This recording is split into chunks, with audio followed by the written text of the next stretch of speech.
Hello friends, welcome to MCQ Adda. Today we are going to discuss about prepositions. सबसे पहले जो है मैं सॉरी बोलना चाहूँगा बिकॉज़ मैं जो है वीडियोस अपलोड नहीं कर पाता हूँ आजकल क्योंकि मेरी तबीयत ठीक नहीं है। फिर भी मैं कोशिश करता हूँ कि कम से कम दिन में या कम से कम अल्टरनेट डे में आपके लिए कोई ना कोई लेक्चर अपलोड हो जाए, ठीक है। देखिए सिलेबस की बात करें अगर जो कि कंपाइलर का बैच है जिसकी बहुत ज़्यादा जल्दी है क्योंकि एग्ज़ाम बिल्कुल सर पर है 23 से शायद या 22 से एग्ज़ामिनेशन स्टार्ट है। सिलेबस हमने जो है कवर कर लिया है, जितना मैंने आपको बोला था सब कुछ कवर किया हुआ है। देखिए मैथमेटिक्स जो है मैथमेटिक्स रह गया कुछ टॉपिक्स उसमें, लेकिन बिकॉज़ मैं कॉन्सेप्चुअल मैथमेटिक्स पढ़ाता हूँ तो आपको अगर SI CI पढ़ना है या प्रॉफिट एंड लॉस पढ़ना है उसके लिए आपको फिर पहले परसेंटेज समझना पड़ेगा और अब उतना टाइम बचा नहीं, इसलिए मैंने जो है मैथ क्लास को जो है बंद ही किया है। लेकिन बाकी जितने भी सेक्शंस हैं वो मैंने कंप्लीट किए हुए हैं। रीजनिंग आपकी कंप्लीट होने ही वाली है, इवन कंप्लीटेड है वो, सिर्फ उसमें स्टेटमेंट एंड कंक्लूजन्स रह गया है अभी तक और बाकी सेक्शन सारी कंप्लीट है। और स्टॉक असिस्टेंट का जो बैच था उसके लिए जो है मैंने पूरा सिलेबस कंप्लीट किया हुआ है और इंग्लिश और रीजनिंग जो है उसके लेक्चर्स अभी आ रहे हैं, ठीक है। प्रैक्टिस सेशंस बहुत जल्दी स्टार्ट होंगे। और करंट अफेयर्स, देखिए बहुत सारे बच्चे बोलते हैं करंट अफेयर्स नहीं पढ़ाए सर, करंट अफेयर्स नहीं पढ़ाए। देखिए जब आपका एग्जामिनेशन का डेट अभी पता ही नहीं है, फॉर एग्जांपल आपका एग्जामिनेशन होता है अप्रैल में, अगर अप्रैल में आपका एग्जामिनेशन है तो आपको ज़्यादा से ज़्यादा अक्टूबर से करंट्स पढ़ने हैं मार्च तक, राइट। अप्रैल में नहीं हुआ जून में हुआ तो आप जनवरी से जून तक पढ़ेंगे। तो आप पहले ही क्यों पढ़ना चाहते हो करंट अफेयर जब आपको अभी एग्जामिनेशन की डेट नहीं पता। करंट सबसे लास्ट में पढ़ने होते हैं जब आपका कोई टेंटेटिव डेट आ जाए कम से कम कि आपका एग्जामिनेशन है कब, उसी हिसाब से जो है करंट्स पढ़े जाते हैं, ठीक है। एग्ज़ाम 1 साल बाद होने वाला है तो अभी करंट्स पढ़ने का क्या मतलब है, ठीक है। चले आगे बढ़ने से पहले रिक्वेस्ट यही रहेगी, चैनल पर पहली बार आए हैं तो सब्सक्राइब ज़रूर कीजिए, वीडियो लेक्चर अच्छा लगे तो लाइक ज़रूर कीजिएगा और अपने फ्रेंड्स के साथ भी शेयर कीजिए ताकि उन्हें भी हेल्प मिल सके। चलिए स्टार्ट करते हैं आज का सेशन। देखिए प्रपोजिशंस जो है ये बहुत सारे हैं और 100+ प्रपोजिशंस हैं, ठीक है।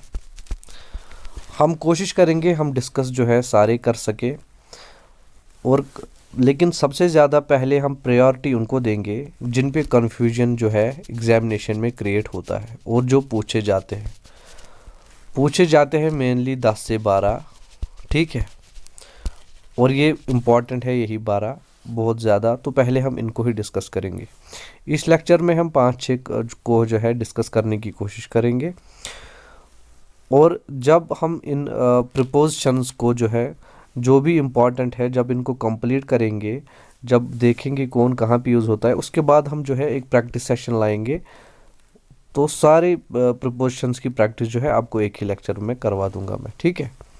अभी आप सिर्फ समझिए कौन सा प्रपोजिशन कैसे यूज़ होता है, ठीक है। चलिए स्टार्ट करते हैं। सबसे पहले विथ। देखिए विथ जो है, विथ का मतलब साथ नहीं होता। आप लैंग्वेज को जो है प्रपोजिशन के साथ कभी मत जोड़े, फिर आप गलती करके आओगे एग्जामिनेशन में, इसकी तो गारंटी है। आप ये माइंड में कभी भी मत रखिए कि विद का मतलब होता है साथ, ठीक है। विद का मतलब साथ नहीं होता, प्रपोजिशंस में डिफरेंट मीनिंग्स होते हैं, ठीक है। चले हम देखते हैं कहाँ कहाँ पे यूज़ होता है। सबसे पहला यूज़ जो सबसे इम्पोर्टेंट यूज़ है विद का वो है फीलिंग्स, सेंसेशन।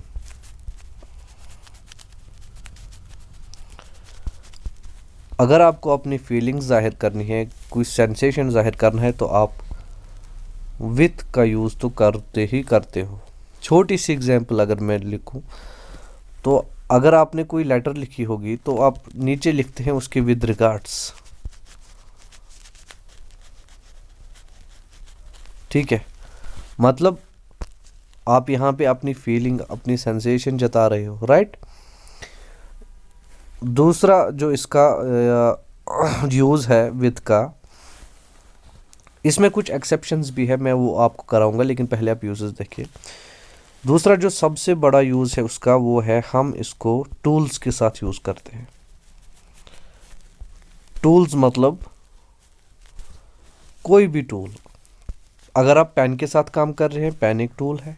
अगर आप कंप्यूटर के साथ काम कर रहे हैं तो कंप्यूटर एक टूल है। आप चाक के साथ काम कर रहे हैं तो चाक एक टूल है। सो कुछ भी हो सकता है जिसके साथ भी आप काम कर रहे हो, जो आपका औजार है उसके साथ हम विद का इस्तेमाल करते हैं। एग्जाम्पल के तौर पे अगर मैं यहाँ पे लिखूं, I wrote an essay with a pen।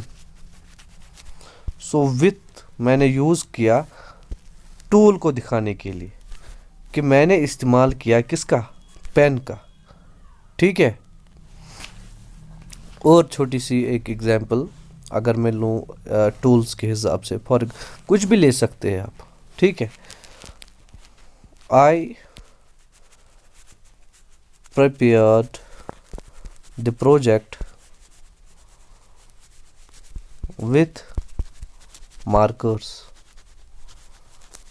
मैंने अपना प्रोजेक्ट बनाया मार्कर की मदद से या मार्कर्स से। तो मैंने विथ के इस्तेमाल किया अपना टूल दिखाने के लिए, जो चीज़ मैंने इस्तेमाल की। आई होप आपको ये चीज़ जो है यहाँ पे समझ में आई होगी। टूल्स के साथ हम यूज़ करते हैं विथ का, ठीक है। ये तो हुआ इसका दूसरा यूज़। तीसरा यूज़ पोजेशन। पोजेशन मतलब साथ होना, पास होना। अगर हम किसी के साथ होने का, पास होने का जो है दिखा रहे हैं, पोजेशन दिखा रहे हैं किसी चीज़ के साथ, किसी इंसान के साथ, तो हम इस्तेमाल करते हैं विथ, ठीक है। एग्जाम्पल के तौर पे देखिए, I want a life with happiness.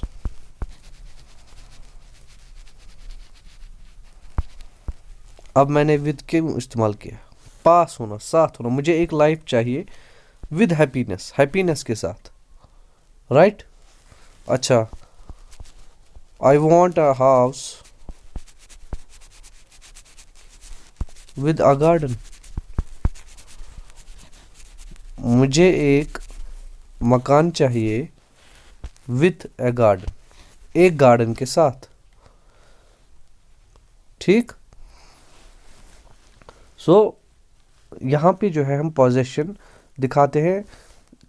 यहाँ तो मैंने आपको एग्जांपल्स दी, देखिए यहाँ पे मैंने पोजेशन का इस्तेमाल किया किसी चीज़ के साथ, लेकिन ये ज़रूरी नहीं चीज़ के साथ ही हो। अब हैप्पीनेस कोई चीज़ तो है नहीं, ठीक है। मतलब हम किसी भी चीज़ के साथ जब पोजेशन दिखाते हैं, कुछ भी हो, चाहे वो कोई प्लेस हो, चाहे वो कोई इंसान हो, वो कुछ भी हो, अगर हम पोजेशन दिखा रहे हैं तो हम विद का इस्तेमाल करेंगे, ठीक है। छोटी सी एग्जांपल और लूँगा मैं इसमें।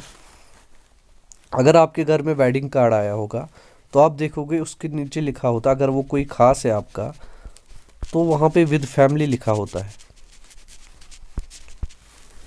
विद फैमिली का मतलब क्या है कि आप पूरे परिवार के साथ वहाँ जा सकते हो, राइट, ठीक। चलिए, ये तो हुआ तीसरा यूज़ विद का।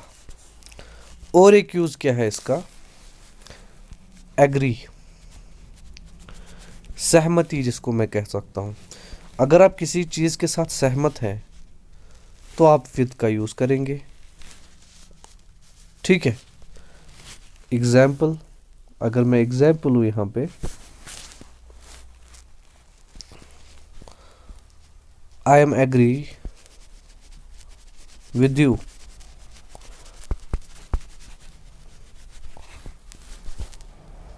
मैं एग्री हूँ आपके साथ किसी भी इशू पे। मतलब अगर आप किसी कहीं पे एग्रीनेस दिखा रहे हो, ठीक है, या कोई एग्रीमेंट कर रहे हो, वहाँ पे विद का इस्तेमाल होगा। और एक एग्जांपल अगर मैं लूँ, इंडिया ने एग्रीमेंट किया चाइना के साथ, फॉर एग्जांपल। ठीक है, India signed an agreement with China, right. I hope आपको समझ में आया होगा। सो ये थे कुछ यूजेस जो कि विथ के होते हैं। अब कुछ एक्सेप्शंस होती हैं। एक्सेप्शंस किस में होती है? जो मैंने पहले आपको बोला, सेंसेशन या फीलिंग्स।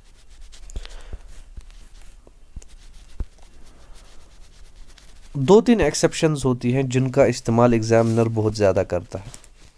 सबसे पहले अगर आपने जो है आपको याद होगा, रूड या पोलाइट, ठीक, या काइंड, इन तीन वर्ड्स के साथ विथ यूज नहीं होता, इनके साथ यूज होता है टू। और एग्जामिनर इस चीज़ को बहुत इस्तेमाल करता है एग्जामिनेशन में, क्योंकि उसको पता है कि बच्चे को पता है कि सेंसेशन के लिए विद यूज होता है, फीलिंग्स के लिए विद यूज होता है। ठीक है, लेकिन इसमें ये एक्सेप्शंस है, चाहे काइंड हो, ठीक है, चाहे पोलाइट हो, चाहे रूड हो, इनके लिए टू यूज़ होता है। ये बहुत इंपॉर्टेंट है, ये आप याद रखिएगा ये चीज़। ठीक है, सो आई होप आपको विद जो है, विद का इस्तेमाल आप बिल्कुल समझ में आ गया होगा। ठीक है,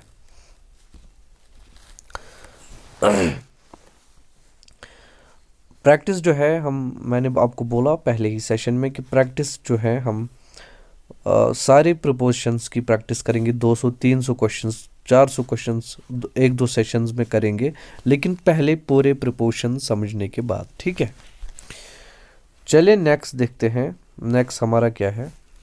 नेक्स्ट है बाई। बाई का सबसे पहला यूज़ जो है, सबसे इम्पॉर्टेंट यूज़, वो है मेथड। ये हमें तरीका दिखाता है। ठीक है, ये हमें तरीका दिखाता है, काम करने का तरीका। जैसे ही सेंट मैसेज बाय ईमेल, तो यहाँ पे बाय क्या दिखा रहा है? मेथड दिखा रहा है मैसेज भेजने का, कि ईमेल का इस्तेमाल हुआ है। I received an message by post, मुझे एक मैसेज मिली by post, right. I hope आपको ये चीज़ समझ में यहाँ पे आई होगी कि काम करने के तरीके के लिए जो है हम बाय का इस्तेमाल करते हैं। ठीक है, चलिए दूसरा यूज़, ट्रैवल सोर्स।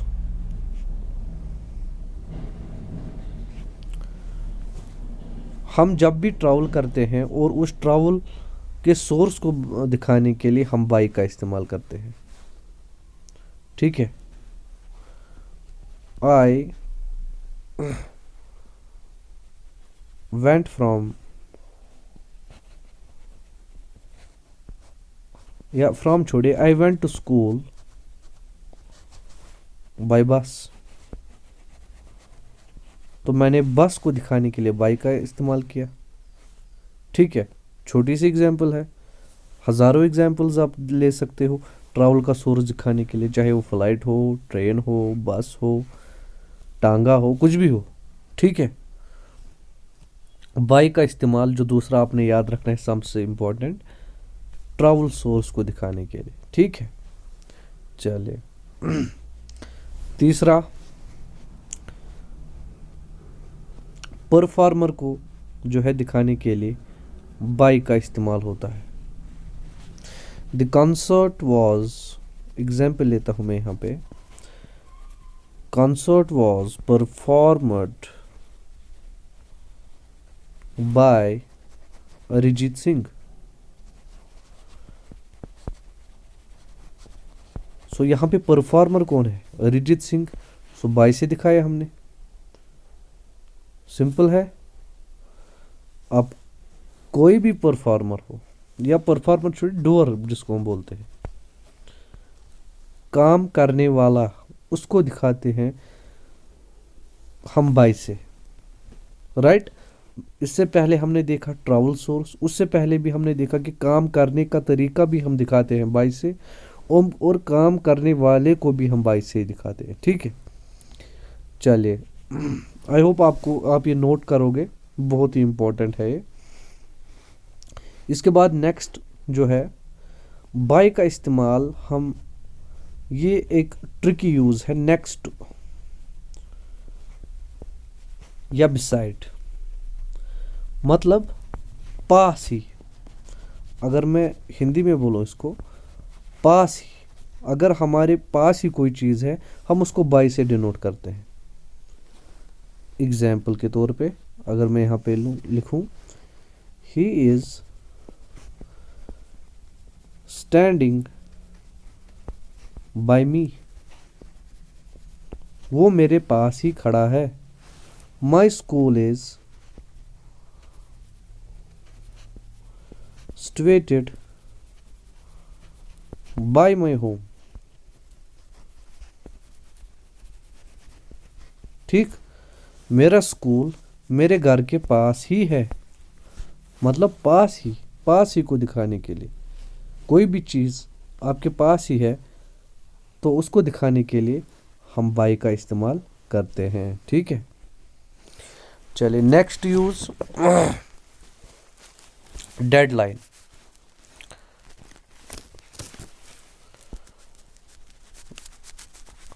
डेडलाइन को दिखाने के लिए हम बाय का यूज करते हैं। एग्जाम्पल के तौर पे, I want assignments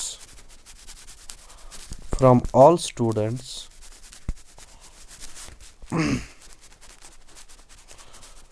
bye 4 PM, मुझे 4 बजे तक सारी असाइनमेंट चाहिए बच्चों से। By Tuesday, by Monday, by Wednesday, ठीक। मतलब हम डेडलाइन को शो करते हैं बाय से, ठीक है। You can submit examination form by 10 अगस्त, मतलब आप 10 अगस्त तक जो है एग्जामिनेशन फॉर्म फिल कर सकते हैं, उसके बाद नहीं कर सकते। मतलब हमने यहाँ पे एक डेडलाइन शो की, ठीक है। तो बाय का इस्तेमाल होता है डेडलाइन शो करने के लिए भी, बहुत ही इम्पॉर्टेंट है ये पॉइंट, ठीक है। सो आई होप आपको समझ आ रहा होगा। सेशन अच्छा लग रहा है तो लाइक ज़रूर कीजिएगा, ठीक है। चलिए नेक्स्ट देखते हैं हम टू, सॉरी, टू जो है, टू सबसे पहले यूज किस में होता है? डायरेक्शन में।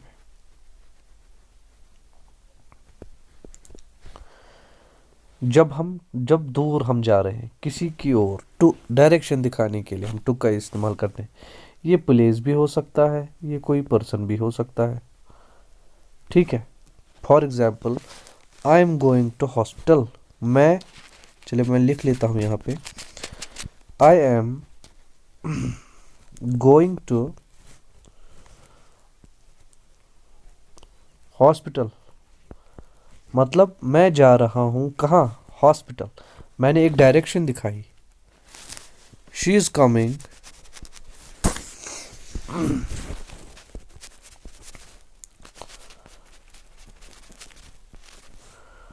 टू इंडिया, वो इंडिया आ रही है। She offered money to me, उसने मुझे पैसे ऑफर किए। अब यहाँ पे मी है, मैंने डायरेक्शन दिखाई, यहाँ पे मेरी तरफ इशारा हो रहा है, राइट। सो यहाँ पे प्लेस भी हो सकता है, पर्सन भी हो सकता है। अब यहाँ पे एक चीज़ है, एक डाउट आपके मन में आ सकता है कि सर यहाँ पे टू के अलावा टुवर्ड्स भी तो आ सकता है, she is coming towards India. आ सकता है, बिल्कुल आ सकता है, लेकिन लेकिन टुवर्ड्स भी एक जो है प्रपोजिशन ही है। चले मैं इसको यहीं पे क्लियर करता हूँ, क्योंकि मुझे लगा यहाँ पे आपको डाउट शायद आएगा। या आई एम गोइंग टुवर्ड्स हॉस्पिटल, ठीक है। टुवर्ड्स तब यूज़ होता है जब हमारे पास जो इन्फॉर्मेशन हो, जो भी इंफॉर्मेशन हमारे पास है वो पक्की नहीं है, डेट्स नॉट कन्फर्म्ड, ठीक है। अब देखिए, समझिए इस सेंटेंसेस से, I am going to hospital, मैं हॉस्पिटल की तरफ जा रहा हूं, ठीक है। या he was going to hospital, यहां पे मैं लिख लेता हूं, he was going to hospital, वो हॉस्पिटल की तरफ गया। अब अगर मैं लिखूं he was going towards hospital, वो हॉस्पिटल की तरफ जा रहा था, मतलब हमें कंफर्म नहीं है कि वो हॉस्पिटल ही गया या उसने रास्ता बदल के वो कहीं और गया। लेकिन अगर हमें कंफर्म है तो हम टू का इस्तेमाल करेंगे, हमें पूरा पता है कि वो हॉस्पिटल ही जा रहा था। लेकिन अगर हमें सिर्फ डायरेक्शन पता है, ठीक है, तो हम टुवर्ड्स का इस्तेमाल करेंगे, ठीक है। I hope you got the point, ठीक। चले नेक्स्ट यूज देखते हैं। नेक्स्ट यूज है, हम इस्तेमाल करते हैं इसको पर्पस दिखाने के लिए। पर्पस कैसे दिखाते हैं हम, देखिए, वी अर्न टू लिव, ये पर्पस ही तो है ना, हम कमाते हैं जीने के लिए, मतलब जीना यहाँ पे पर्पस है, टू से मैंने दिखा दिया। और एक एग्जांपल अगर मैं लूं, he wants to meet me, वो मुझसे मिलना चाहता है, मतलब टू मीट, पर्पस क्या है, मिलना है, उसको मुझसे मिलना है, तो मैंने टू से यहाँ पे पर्पस दिखा दिया, ठीक है। सो ये है दूसरा यूज उसका। तीसरा यूज देखते हैं, टू को दिखाते हैं हम लिमिट, लिमिट के लिए, राइट, एंडिंग पॉइंट के लिए या पीरियड के लिए। एग्जाम्पल के तौर पे समझने की कोशिश करेंगे। लिमिट का एग्जाम्पल जैसे यू कैन, एग्जाम्पल लिखता हूं मैं यहाँ पे एक, you can earn up to 80,000, आप 80,000 तक कमा सकते हो, मतलब हमने एक लिमिट यहाँ पे जो है दिखाई, ठीक है, ये एक एंड पॉइंट दिखाया, ठीक है। और एक एग्जांपल अगर मैं लूं, I offer classes from Monday to Saturday, तो टू को मैंने ये पीरियड दिखाने के लिए यहाँ पे यूज़ किया, मंडे टू सैटरडे, मंडे से सैटरडे तक, मतलब मैंने यहाँ पे एक पीरियड दिखाया। आई होप आपको ये चीज़ें समझ में आई होंगी, ठीक है। सो ये तो हुआ टू। अब टू का यहाँ पे उल्टा है एक, क्या होता है, फ्रॉम। फ्रॉम भी जो है डायरेक्शन ही दिखाता है, लेकिन ऑरिजिन से, मतलब टू, अगर हम कोई चीज़ जा रही थी तो हम टू का इस्तेमाल कर रहे थे, लेकिन अब जब कोई चीज़ आ रही है हमारी तरफ तो उसको हम फ्रॉम से दिखाते हैं, ठीक है। एग्जाम्पल के तौर पे अगर मैं यहाँ पे लिखूँ, I am coming from Anantnag, मैं अनंतनाग से आ रहा हूँ, तो मैंने यहाँ पे जो है ऑरिजिन को डिफाइन करने के लिए फ्रॉम का इस्तेमाल किया, ठीक है। अच्छा, एक एग्जांपल मैं लूँ यहाँ पे अच्छी सी,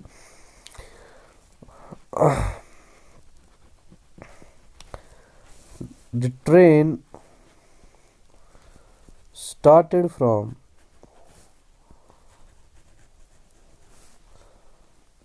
बारामूला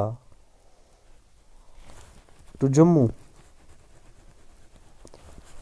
अब यहां देखिए ट्रेन जो है, या जर्नी लिख लेता हूं मैं यहाँ पे, train started journey from, from मतलब मैंने ओरिजिन की डेस्टिनेशन यहाँ पे जो है डिफाइन की बारामूला, टू जो हमने इससे पहले पढ़ा डायरेक्शन दिखाई कि जा कहाँ रही है। ठीक है, मतलब डायरेक्शन हम दिखाते हैं जब दूर जा रहे हैं हम किसी चीज़ से, या किसी चीज़ की तरफ हम जा रहे हैं तो वहाँ पे हम टू का इस्तेमाल करते हैं।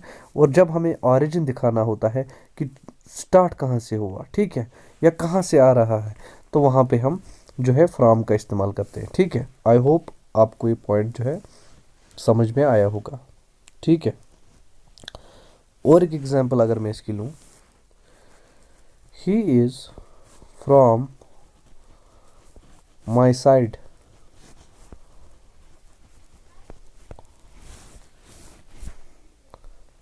मतलब वो मेरे साइड से है, तो फ्रॉम, राइट, मैंने यहाँ पे फ्रॉम का इस्तेमाल किया किस लिए, मतलब दिखाने के लिए, ठीक,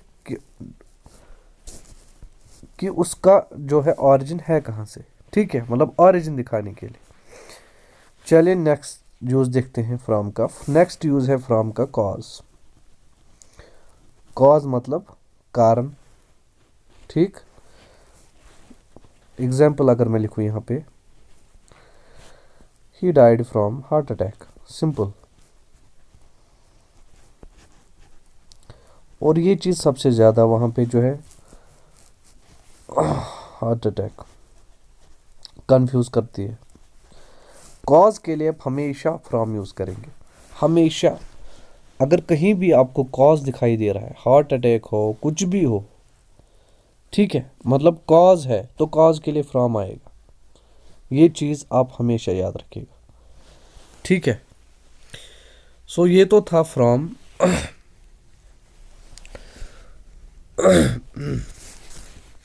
थोड़ा सा गला मेरा जो है ठीक नहीं है।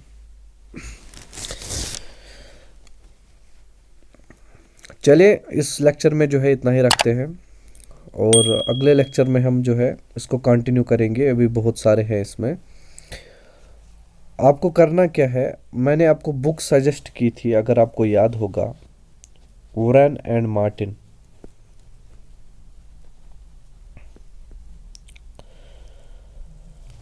वुरन एंड मार्टिन मैंने बुक सजेस्ट की थी, उसमें प्रपोजिशंस में जाइए, वहाँ पे प्रैक्टिस कीजिए फ्रॉम और विद की। जो जो मैंने पढ़ाया, फ्रॉम पढ़ाया, टू पढ़ाया, राइट, और